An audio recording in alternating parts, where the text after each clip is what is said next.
G'day, it's Ian here from 24 Hour Locksmiths. Now I know there's one thing you've all been dying to find out, and that is, can you make a lock barrel which is 3D printed? Well, yeah, of course you can. Here's proof. It's a lock barrel. 3D printed. It's got the broaching, pinholes. It's got a little pin in the back for the turner.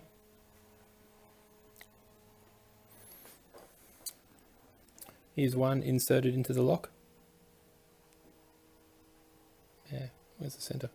You can see the brass pins inside the lock. So does it work? Yeah, of course it does.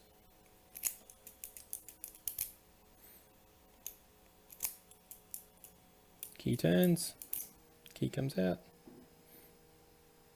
There you go.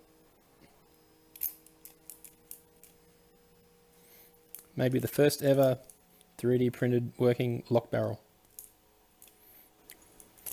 Okay, now you're saying, yeah, but that's made in plastic. Well, there are actually lock barrels that are made in plastic. Although I would not fit this to anyone's door.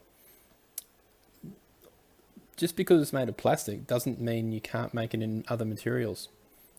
If you've got a metal printer, you can make it in brass or bronze or stainless steel or any other metal that you can 3D print. But this one's just for play.